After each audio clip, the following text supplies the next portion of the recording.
নমস্কার, শুভ সন্ধ্যা। আজকে 6ই জুন 2026 শনিবার। বাকচক্রের নতুন পথ চলা বিবেকানন্দ ঘরে ঘরের আজকে 265তম 265th সাপ্তাহিক ধারাবাহিক বক্তৃতামালায় আপনাদের সকলকে সাদর অভ্যর্থনা ও আমন্ত্রণ জানিয়ে আজকে আমাদের অনুষ্ঠান শুরু করছি। অনুষ্ঠানের বিষয় এবং বক্তা অপরিবর্তিত। বিষয় স্বামী বিবেকানন্দের পত্রাবলী এবং বক্তা শ্রী তরুণ গোস্বামী, যার পরিচয় নতুন করে দেওয়ার প্রয়োজন নেই। সুতরাং আসুন, অহেতুক আমার প্রাক কথনে সময় নষ্ট না করে আজকে আমাদের সেই পরিচিত প্রার্থনা সঙ্গীত, যেটা গেয়েছেন আমাদেরই বাকচক্রের প্রবীণতম সদস্য শ্রী রমেশ চন্দ্র বন্দ্যোপাধ্যায়, তার গাওয়া সেই রবীন্দ্রসঙ্গীতটি শুনে আজকে আমাদের অনুষ্ঠান শুরু করছি। নমস্কার, ভালো থাকবেন।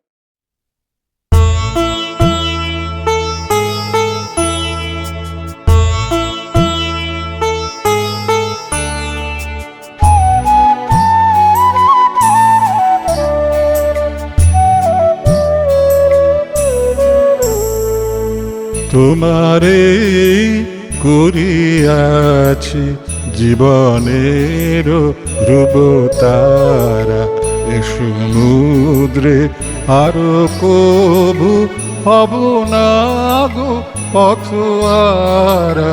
তোমারে করিয়াছি জীবনের ধ্রুবতারা।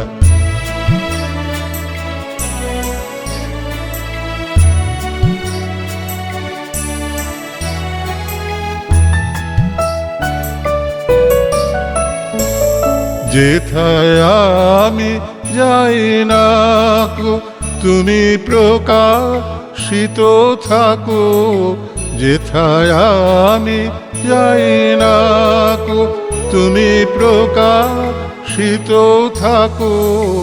অকুল নয়ন জলে ঢালো গো কিরণ ধারা। তোমারে করিয়াছি জীবনের ধ্রুবতারা।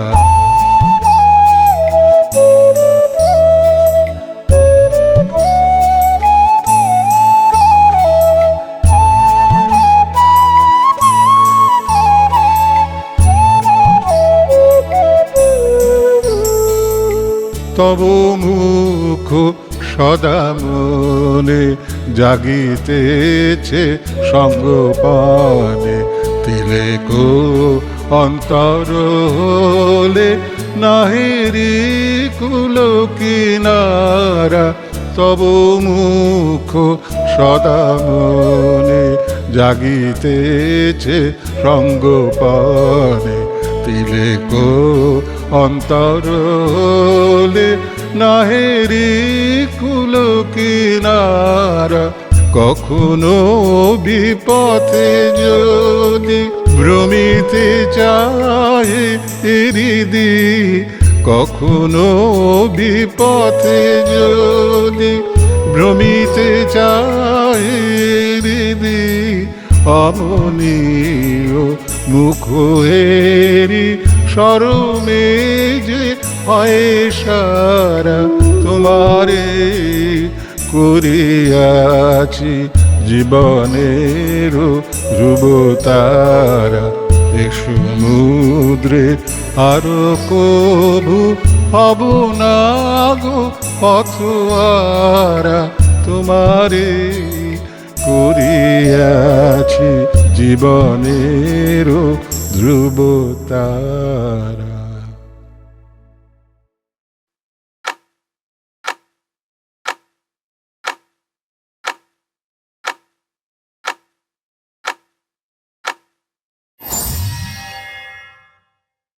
নমস্কার। আজকে যে চিঠিটি আমরা পড়ছি বেলুড় মঠ 2রা ফেব্রুয়ারি 1901, অলিসেরা বুলকে লেখা। স্বামীজি লিখছেন, মা, কিছুদিন আগে আপনার একখানা চিঠি ও তার মধ্যে একখানা 150 টাকার চেক পেয়েছিলাম। এটা আমি ছিঁড়ে ফেলবো, কারণ আগের 3টে চেক আমার এক ভগিনীকে দিয়ে দিয়েছি। এই হচ্ছে অনেস্টি। যেহেতু দিয়ে দিয়েছি, ফলে আপনি যে দিয়েছেন সেটা আমি ধরে নেব, তাই এটাকে আমি আর ইউজ করব না। স্বামীজির যখন বিদেশিদের চিঠি লিখেছেন, তখন তার মধ্যে থেকে অন্তরঙ্গ বিবেকানন্দ বেরিয়ে আসেন। এবং এখানে যে গুরুভাইদের লেখা চিঠি, সেই চিঠিগুলো সবসময় কাজের চিঠি।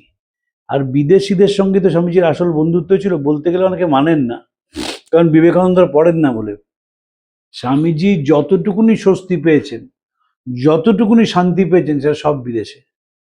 এখানে এসে পাননি, কারণ তার আগে স্বামীজিকে ঘুরে বেড়াতে হয়েছে। বিদেশ যাওয়ার আগে স্বামীজি 4 বছর বিদেশে ছিলেন, ফিরে এসেছেন। ফিরে আসার পর স্বামীজির শরীরটা ভাঙতে শুরু করে। দ্বিতীয়বার আবার বিদেশে যান, ফিরে আসেন, ফিরে এসে শরীর খারাপ তর হয়, এবং তারপর তো শরীর চলেই যায়। স্বামী প্রভানন্দজি খুব স্ট্রিক্ট ধরনের মানুষ ছিলেন, গবেষক ছিলেন, এবং গবেষকরা কখনো কোনো ঘটনায় বিচলিত হন না। কিন্তু স্বামীজি যখন ফিরেছিলেন দ্বিতীয়বার বিদেশ থেকে ফেরার পর, ঢাকায় গিয়েছিলেন মাকে নিয়ে, স্বামীজি নিউমোনিয়া হয়েছিল এবং অসম্ভব কষ্ট পেয়েছিলেন, কারণ তখন অ্যান্টিবায়োটিক বেরোয়নি, নিউমোনিয়া খুব কষ্ট হতো। প্রভানন্দ যেটা বলতে গিয়ে কেঁদে ফেলতেন। তার সঙ্গে আমার অন্তরঙ্গ বিবেকানন্দ নিয়ে আলোচনা হতো, কেঁদে ফেলতেন প্রভানন্দজি। আমি শঙ্করীবাবুকে দেখেছি ঠোঁটটা কাঁপতে, আর মণিশঙ্কর মুখার্জিকে দেখেছি ঝরঝর করে কেঁদে ফেলতে। কারণ স্বামীজি যে অমানসিক কষ্ট পেয়েছিলেন শারীরিকভাবে, মানসিকভাবে। আমরা তো স্বামীজির মানসিক কষ্ট নিয়ে কেউ আলোচনা করি না। এবং এটাও খুব দুর্ভাগ্য যে যদি গিরীন্দ্রশেখর বোসের মতো কোনো মানুষ থাকতেন, তাহলে বিবেকানন্দের চিঠি সাইকো অ্যানালিসিস করে বলে দিতে পারতেন কোন কিভাবে কতখানি যন্ত্রণার মধ্যে স্বামীজি চিঠি লিখেছেন। আমরা তো সবসময় মনে করি যে স্বামীজি খুবই আনন্দে দিন কাটিয়েছেন। সাহেবদের একটা আইবি রিপোর্ট আছে, এই যে আমরা ধ্যান মূর্তিতে বিবেকানন্দকে দেখি, ওরা ধ্যান মূর্তিতে বিবেকানন্দরা চালু করেছিল। কেন চালু করেছিল? কারণ ধ্যান মূর্তি বললেই প্রফেট বলা যায়, আর প্রফেট মানেই আপনার সঙ্গে তার দূরত্ব তৈরি হয়েছে, তিনি আপনার কাছের মানুষ নন। শিকাগোর যে ছবিটা, সেটার মধ্যে জ্বলন্ত বিবেকানন্দ, এই জ্বলন্ত বিবেকানন্দকে সাহেবরা প্রচার করতে দেয়নি, ধ্যান মূর্তির ছবিটা প্রচার করতে দিয়েছে। এবং বহু লোকের বাড়িতে দেখবেন যাদের ছবি আছে, ওই শিকাগোর ছবিটা নেই, ধ্যান মূর্তির ছবিটিই আছে। এবং যখনই আপনি ভগবানের সঙ্গে তো আত্মীয়তা হয় না, ভগবানের সঙ্গে একটা ঘুষের সম্পর্ক হয়, একটা দূরত্বের সম্পর্ক হয়। ভগবান কখনো আপনার কারো হয় না। অনেকে বলেন আমি ভগবানকে আপনি করি, সেটাও একটা ইনস্টিটিউশনে পরিণত হয়। আমার এক পরিচিত ভদ্রমহিলা আছেন, তিনি গোপালকে নিয়ে সর্বত্র ঘুরে বেড়ান। সেই গোপালের জন্য খাবার আসে, পুরীতে যাচ্ছেন গাড়ি করে, গাড়ির মধ্যে গোপাল যাচ্ছে, গোপালের সুন্দর শীতের জামা, গরমের জামা, গোপালের জন্য খাবার সবই আছে। কিন্তু সমস্যাটি অন্য জায়গায়। গোপাল যখন যান, গাড়িতে গোপাল ছাড়া সব জিনিস নিয়ে আলোচনা হয়, গোপাল ছাড়া সব জিনিস নিয়ে আলোচনা হয়। এর একটি ঘটনা আছে। স্বামী লোকেশ্বরানন্দজি গাড়ির মধ্যে কোনো ঠাকুরমা স্বামীজির ছবি রাখতেন না। যেহেতু আমি বড় মহারাজের কাছের মানুষ ছিলাম, এবং যেহেতু বড় মহারাজের ওপর রামকৃষ্ণ মিশনের একজন বিস্তর সন্ন্যাসীর হিংসে ছিল, তারা আমাকে দেখা হলেই বলতেন যে তোর মহারাজ তো গাড়িতে কোনো ছবিই রাখেন না, অ্যাজ ইফ একটা বিরাট অন্যায় করে ফেলেছেন। স্বামী বীরেশ্বরানন্দজির গলায় ক্যান্সার হয়। যখন তিনি বেলুড় মঠ থেকে বেরোচ্ছেন ঠাকুরপুকুরে রে নিতে যাওয়ার জন্যে, তখন রামেশ্বর সরকারের ফোর্ড গাড়ির তলা লেগে যায়, এবং তখন তিনি বড় মহারাজকে বলেন আমি তোমার গাড়িতে যাব। বড় মহারাজের গাড়ির নম্বর ছিল WMB4059, কালো অ্যাম্বাসাডার, এয়ার কন্ডিশনের প্রশ্নই ওঠে না তখন। তাতেই বীরেশ্বরানন্দজি যান, এবং সেইখানে তিনি বলেন তুমি খুব ভালো করেছো গাড়ির মধ্যে ঠাকুরমা স্বামীজির ছবি না রেখে, কারণ যখন গাড়িতে যাবে, যারা যাবেন তাদের সঙ্গে যে সবসময় ঈশ্বরীয় কথা হবে তা নয়, সেই ক্ষেত্রে কেন ঠাকুরমা স্বামীজিকে সাক্ষী করা? অসাধারণ অসাধারণ কথা আছে।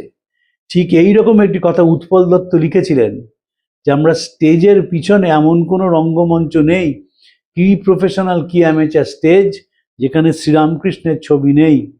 কিন্তু সেই ছবি রেখে যখন কোনো নাচের সিন হয়, এবং সেই নাচের যিনি নর্তকী তিনি পোশাক খোলেন, তখন কেন শ্রীরামকৃষ্ণকে সাক্ষী রাখা? অপূর্ব লেখা আছে উৎপল দত্তের। তো সেই ক্ষেত্রে তো স্বামীজির কথা বলছিলাম, যে স্বামীজির এই ছবি আমরা সবসময় ধ্যান মূর্তিতে দেখি, এবং মনে করি তিনি সবসময় আনন্দেই দিন কাটিয়েছেন। তার যে যন্ত্রণা, তার যে কষ্ট, তার যে হতাশা, তার যে চূড়ান্ত বেদনা, তার যে বিশ্বাসঘাতকতায় ছিন্ন ভিন্ন হয়ে যাওয়া, সেটার কথা আমরা ভাবি না। কিন্তু স্বামীজির কোথায় গুণ? ওই 150 টাকার চেক আগে বোনকে দিয়ে দিয়েছেন, এবং সেই বোনকে দেওয়ার জন্য এই চেকটা তিনি ছিঁড়ে ফেলেছেন যে ব্যবহার করবেন না। জো এখানে দুবার তার দেখা পেয়েছি। সে দেখা সাক্ষাৎ নিয়ে ব্যস্ত। ইংল্যান্ড যাওয়ার পথে মিসেস সেভিয়ার শীঘ্রই এখানে আসার কথা।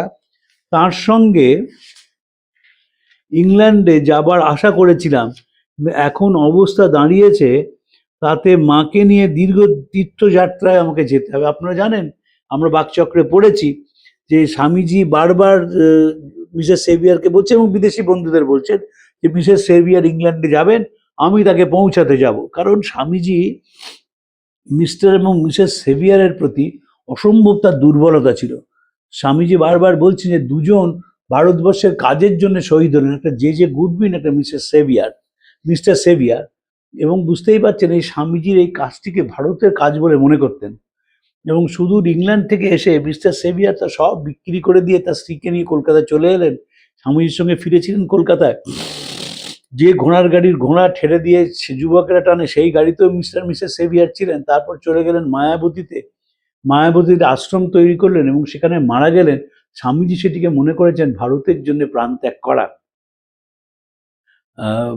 এবং তাই জন্য তার মনে হচ্ছে যে মিসেস সেভিয়ার দেশে যখন ফিরে আছেন তাকে অ্যাকম্পানি করে যাওয়া উচিত। কারণ একা জাহাজে ফিরতে হবে, খুবই যন্ত্রণা, আর তখন তো জাহাজ অনেক দিন সময় লাগতো। কিন্তু স্বামীজি বুঝলেন এক শরীর খারাপ হচ্ছে। ভুবনেশ্বরী দেবী স্বামীজিকে বলেছিলেন যে পূর্ববঙ্গে স্বামীজিকে নিয়ে একটি তীর্থক্ষেত্র দেখাতে যেতে। সেখানে ভুবনেশ্বরী দেবীকে নিয়ে গিয়েছিলেন স্বামীজি। বাংলাদেশে পা দেবার সঙ্গে সঙ্গে আমার স্বাস্থ্য ভেঙে যায়। যা হোক, তার জন্য আজকাল বিশেষ ভাবি না। আমি ভালোই আছি, আর আমার পারিপার্শ্বিক অবস্থাও ভালো।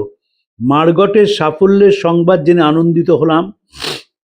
জো কিন্তু বলছে টাকা পয়সা জুটছে না, ওইখানেই গোলমাল। কেবলমাত্র ধারাবাহিকতা রক্ষার জন্য মূল্য সমান্যই, এবং লন্ডন থেকে কলকাতা অনেক দূর, মাই জানেন। মার্গটের কালিদি মাদার বইয়ের প্রশংসা সকলেই করেছে, কিন্তু হায়, কেনার জন্য কেউ একটা বই পাচ্ছে না। পুস্তক বিক্রেতা বিক্রয় বাড়ানোর ব্যাপারে নিতান্ত উদাসীন। দেখুন, সেটার নজরে রেখেছেন। শ্রীরামকৃষ্ণের কাছে শিখেছিলেন এগুলো, যে সব দিকে তার একেবারে চূড়ান্ত টনটনে জ্ঞান থাকতে হবে। ঠাকুর কত বড় সাইকোলজিস্ট ছিলেন তার উদাহরণ দিচ্ছি। দক্ষিণেশ্বরে স্বামীজি সেখানে আছেন। কয়েকটি ছেলে পিকনিক করতে এসেছে এবং পিকনিক করতে গিয়ে দেখছে যে আলু কাটার কোনো বটি তারা আনেননি বা ছুরি আনেননি। তখন ঠাকুরকে গিয়ে বলছেন যে আপনারা ছুরি দেবেন? ঠাকুর বলছেন দেব না। আবার তারা অনুরোধ করেছেন এবং দেখা গেল ঠাকুরের যে ছোট খাট রয়েছে সেখানে ছুরি রাখা আছে, এবং এই ঠাকুর বলছেন দেব না আমি। যারা উপস্থিত ছিলেন তারা সকলেই একটু বিরক্ত, যারা ছুরি তো চাইছে, বাবা ছুরিটা তো পড়েই আছে ওখানে, সেটা কাজে লাগছে না, কেন দেবেন? তারপর সেই ছেলেটিকে ছুরিটা দিয়েছেন। ছুরিটা দেওয়ার পর 3 সত্যি করিয়ে নিয়েছেন। কখন দেবে বলে 3টের সময় ফেরত দিয়ে। ওর 3 সত্যি করো। সে 3 সত্যি করে ছুরিটি নিয়ে চলে গেছে। 3টে বেজে গেল, 4টে বেজে গেল, ঠাকুর তো পাগল হয়ে যাচ্ছেন, ছুরি কেন এলো না। 5টা বেজে গেল, তখন তিনি বললেন দেখো ওরা তো চলে গেছে, এখনো হয়তো ভাটা চলেছে নৌকায় নদীতে, তাই হয়তো এখনো তারা নৌকা করে যায়নি। দেখো তো যেখানে খোসা টোসা ফেলেছে সেখানে ছুরি আছে কিনা। সেখানে গিয়ে দেখেন ছুরিটি পড়ে রয়েছে। সেই ছুরি চলে এলো। তখন যারা উপস্থিত ছিলেন সকালের, যারা দেখেছেন যে ছুরি নিয়ে আসার সময় ঠাকুরের এই বারবার প্রশ্ন করা, 300 একটা ছুরির জন্য 3 সত্যি করাচ্ছেন কেন? তখন ঠাকুর বলছেন ট্রু সাইকোলজিস্ট, বলছেন যে কেন আপত্তি করলেন? তখন বলছেন দেখো, দেখলাম ছেলেটা একটা খাটো ধুতি পরে এসছে, দুরির হাঁটুর কাছে ময়লা, জামাটা দেখলাম ছেঁড়া। যে চড়ুই ভাতিতে এত উদাসীন হয়ে আসে সে বুঝলাম ছুরিটা সময় মতো ফেরত দেবে না। মানে যে নিজের ব্যাপারে ক্যালাস, সে ছুরিটি ফেরত দেবে না সময় মতো, তাই জন্য আপত্তি করেছিলেন।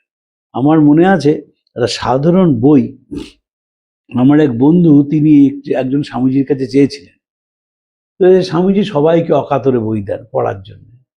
আবার তিনি লিখে রাখেন যে কে কি বই নিয়েছে, ফেরত দিতে হয়, আবার এক সেট বই দেন। তিনি চাইতেন সবাই স্বামীজি পড়ুন। আমি তখন কলেজের ছাত্র। এই ছেলেটি বইটি ফেরত দিচ্ছে না। স্বামীজি আস্তে আস্তে রাগ চড়ছে। চড়ার পরে তিনি একদিন তুমুল গালাগালি দিলেন যখন বই নাও বই ফেরত দাও না কেন, তখন সেই ছেলেটি কাঁচুমাচু করে বলল যে বইটা হারিয়ে গেছে। এতে স্বামীজি আরো রেগে গেলেন যে আমি যখন বইটা দিলাম তার মানে তুমি বিবেকানন্দের প্রতি কতটা উদাসীন, তুমি বইটাই হারিয়ে ফেললে। আমি দুজনেই নাম বললাম না, কারণ দুজনেই এখন রামকৃষ্ণ মিশনের বরিষ্ঠ সন্ন্যাসী, ছাত্র জীবনে এটা ঘটেছিল। এবং সেই স্বামীজি বারবার ইনসিস্ট করছিলেন যে যে আধ্যাত্মিকতা মানে ডিসিপ্লিন। তুমি বলছো স্বামীজিকে ভালোবাসো, আর আমি একটা বই পড়তে দাম, তুমি বইটাই হারিয়ে ফেললে, আমাকে ফেরত দেবো। তখন সে ছেলেটি একটু ভুল করে বলে ফেলেছিল আমি কি কিনে দেবো আপনাকে, তাতে আরো গন্ডগোল হলো। বললেন যে গোলপাড়কে তো পুরো জায়গাটাই আমার, তো এখন এটা বই নিয়ে আসতে পারি, ওরা পয়সাও নেবে না, কিন্তু আমার প্রশ্ন তুমি কেন সময় মতো ফেরত দেবে না। এই জিনিসটা হচ্ছে একদম তাই, যে তুমি কেন সময় মতো ফেরত দিচ্ছ না। তো স্বামীজি সেদিকে একেবারে সব, দেখুন মানে পাবলিশার সে ঠিক মতন বই আনছে না, বই বিক্রি হচ্ছে না, সেদিকেও নজর রয়েছে। আমরা এখন বলি না যে কি হলো অ্যামাজনে বইটা, বইয়ের কথা শুনলাম কিন্তু অ্যামাজনে পেলাম না, আমরা একটু বিরক্ত হই। স্বামীজি সেদিকেও নজর রেখেছিলেন। এই নতুন শতাব্দী আপনাদের জন্য আরো মহত্তর ভবিষ্যতের জন্য অপূর্ব স্বাস্থ্য ও সামান্য সমর্থ দিক, এই আপনার সন্তান বিবেকানন্দের সতত প্রার্থনা। অলি সারা বুল স্বামীজির খুব কাছের মানুষ ছিলেন, যাদের বই পড়ার শখ আছে। আমরা একদম চিঠিপত্র হয়ে গেলে সুজিতদা বলেছেন একটা বুক লিস্ট আপনাদের আমি বলে দেব, কিন্তু বই পড়া যাদের শখ আছে, প্রবুদ্ধপ্রাণা মাতাজির লেখা, প্রব্রাজিকা প্রবুদ্ধপ্রাণার লেখা একটা মোটা বই আছে অলি সারা বুলের ওপর। যারা ইংরেজিতে বই পড়তে পছন্দ করেন তারা বইটি পড়বেন, অপূর্ব বই, কারণ এর বাংলা অনুবাদ এখনো হয়নি। প্রবুদ্ধপ্রাণাজির 3টি বই আছে সংরক্ষণযোগ্য, একটি জোসেফিন ম্যাকলার্ডের ওপর ট্যান্টি, একটি অলি সারা বুল, আর একটি সারদা মার ওপর বই আছে। সারদা মার ওপর বইটিও চমৎকার লেখা, এবং যেহেতু ভীম সাহেব সন্ন্যাসিনী তেমন খুব অ্যানালিটিক্যালি সারদামাকে তিনি বর্ণনা করেছেন। সারদামা সম্বন্ধে একটা অসাধারণ জিনিস সেদিন পড়লাম।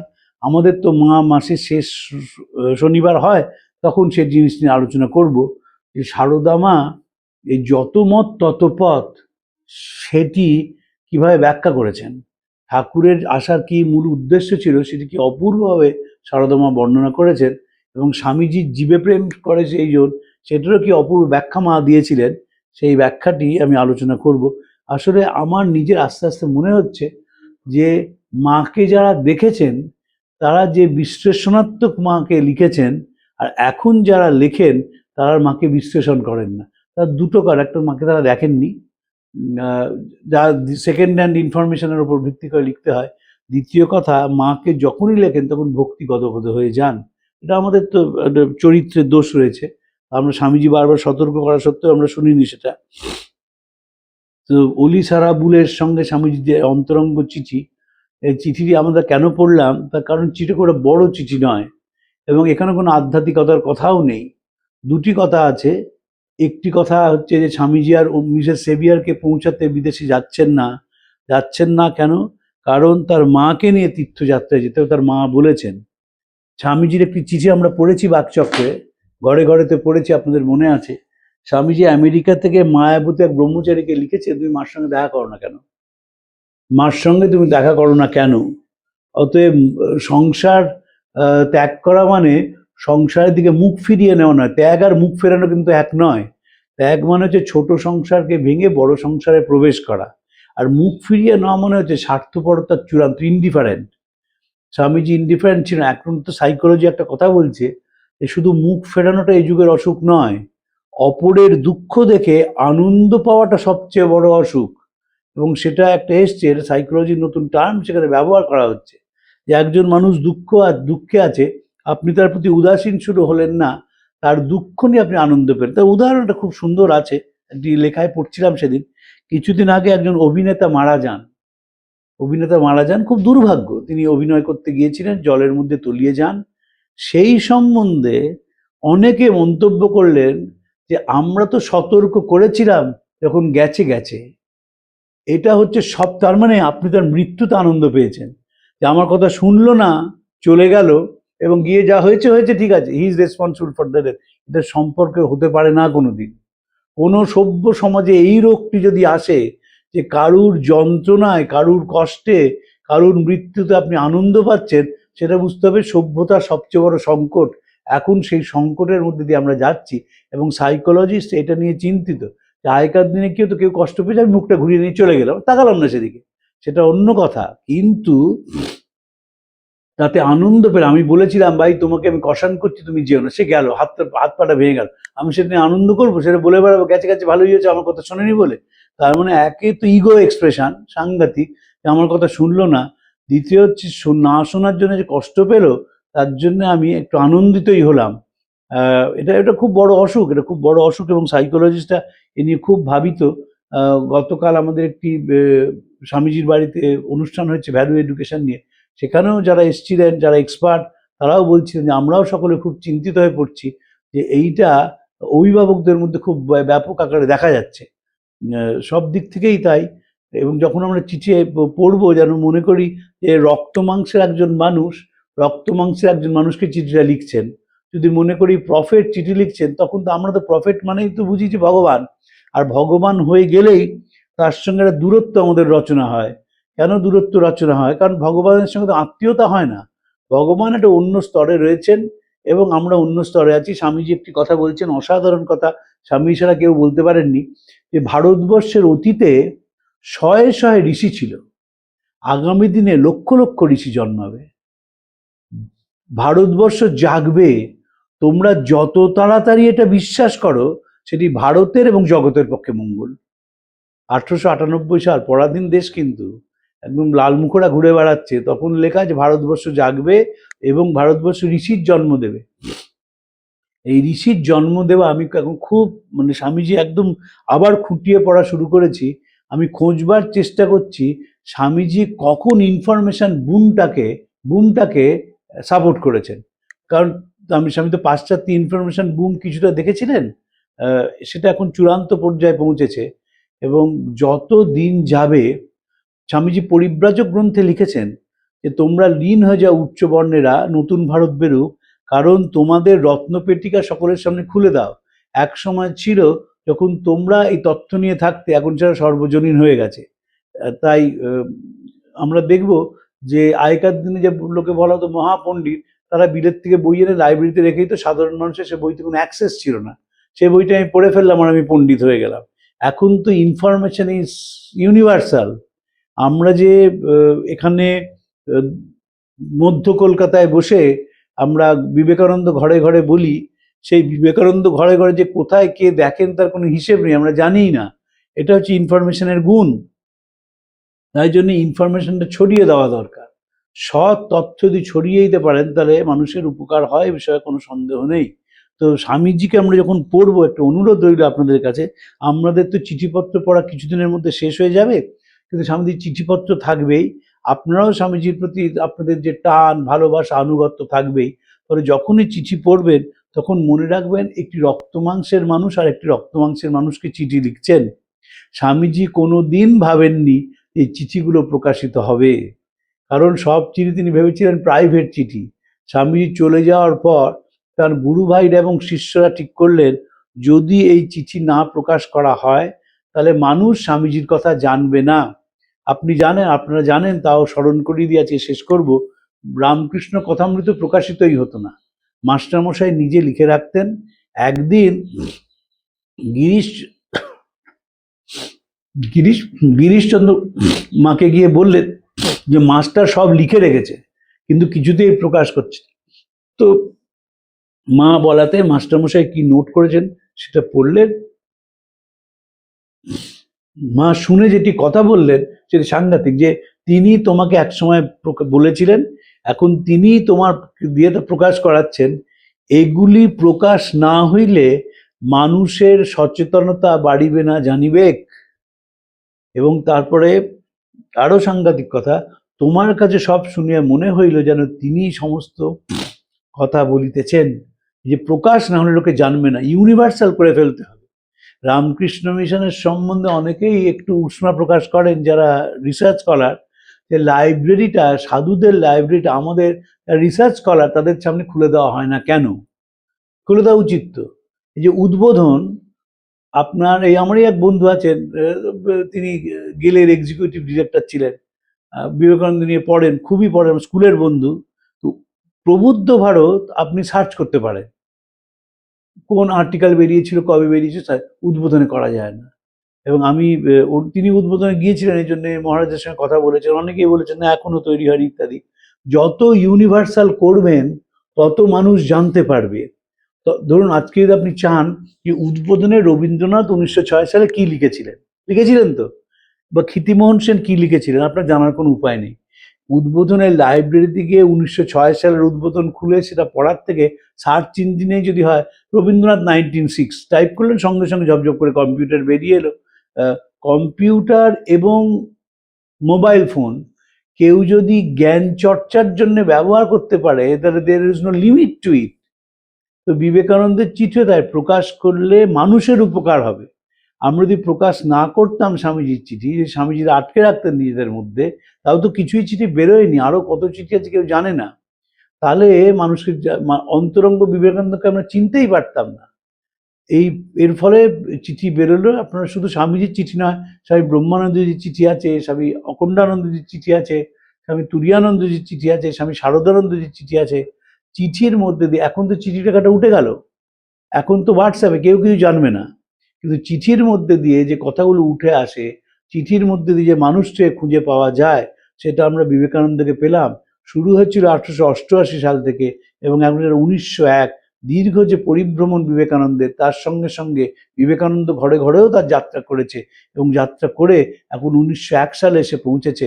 আর কিছুদিন পরেই বিবেকানন্দের জীবন স্তব্ধ হয়ে যাবে, আমাদেরও এই যাত্রা বন্ধ হয়ে যাবে, কারণ আর কোনো চিঠিপত্র নিয়ে আলোচনা হবে না। আপনাদের এই অবধি বলে আর নমস্কার জানিয়ে আজকে শেষ করছি। প্রাণারাম প্রাণারাম প্রাণা